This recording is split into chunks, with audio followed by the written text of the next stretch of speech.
Conclave is beginning as the world's Catholics want to learn who will be their new pontiff.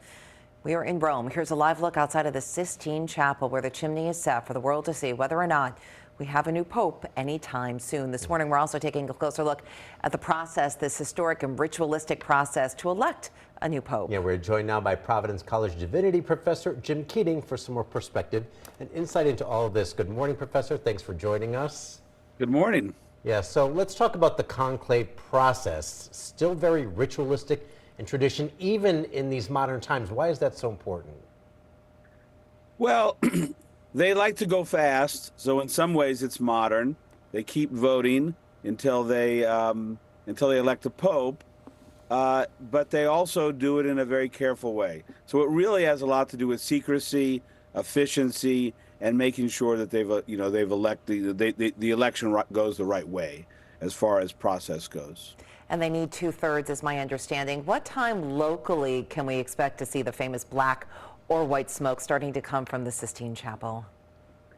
The whole thing's going to start around 10:30 our time. You could see the smoke. They're not going to elect someone the first day, so that would probably be around 1 o'clock maybe. But after that, it's going to be 2 votes a day.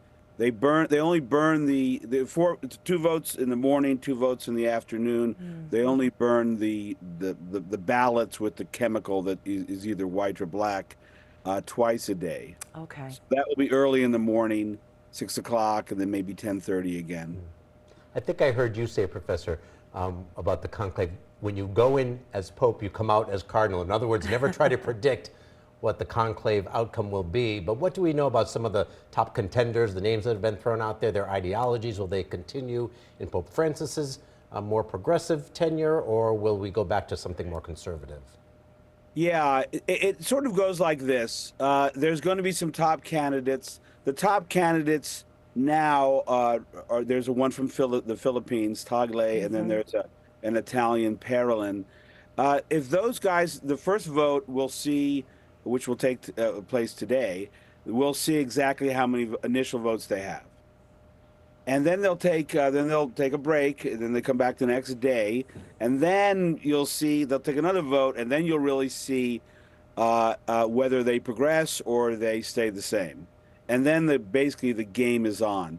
But you're right. The basic question is, you want someone who continues, Francis, or does something different. There won't be a radical, I don't think so at least, there won't be a radical shift.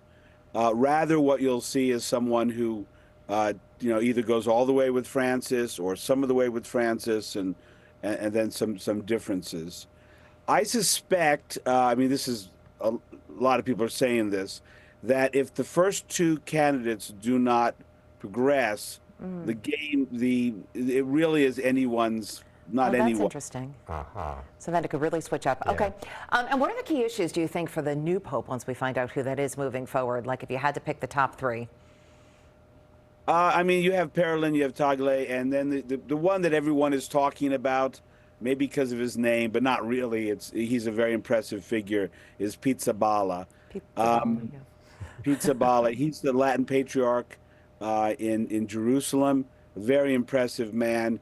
He's young. That might count a little bit against him, but nobody really knows, because at this point, everyone is just trying to figure out whether those 2 candidates have enough. One of them has enough to get to the 89. Right. It'll be interesting to see if we go back to an Italian after all these years, too. Exactly. All right.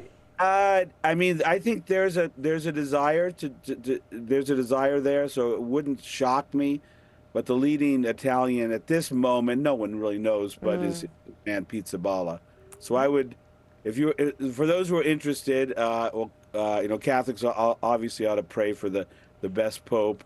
But if you're interested in someone who might be not one of the leading contenders at the moment, but end up pope, is Pizzaballa. All right, Professor Keating, thank you so much. You never know when the smoke will blow your way. So you can see this entire interview on turn10.com and our NBC